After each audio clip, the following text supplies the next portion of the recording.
My name is Mark O'Shea, and I'm the Business Development Manager at Nordson EFD here at MD&M West.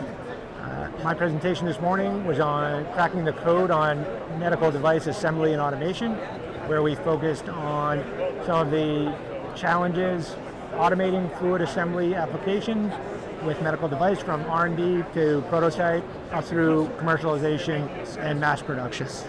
We focused on some of the trends we've seen, needing to bring in subject matter experts early into the process, from fluid formulators, dispensing application experts, to automation houses and integrators, making sure that you really focus on identifying those hard to see, easy to fix problems early in the process, so that you don't get down the line where they become very easy to see problems, hard to and costly to fix once you've kind of frozen your design.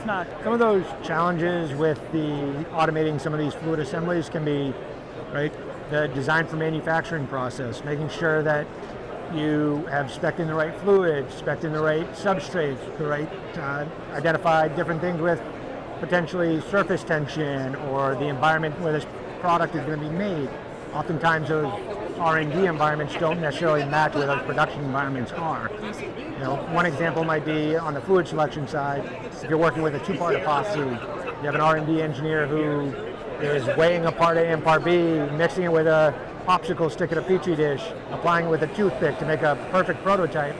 But then when you try to move towards process engineering, mass manufacturing engineering, that process no longer works, right? You need to make sure you have long enough cure time, that it's repeatable, that you're not wasting a lot of material. So all of those things are questions you want to drive to the front end of the process to avoid those costly and time-consuming problems downstream. So showcasing at the booth this year, we're really focusing on our Pico Nexus, which is driving data-driven decision-making, right? Allowing connectivity so that you can make real-time monitoring, real-time decision-making, both remotely and on-site. Also, operator lockout features, making sure that you can really maintain the integrity of your process online at all times, ensuring high quality, part-to-part consistency, ultimately repeatability for your end users.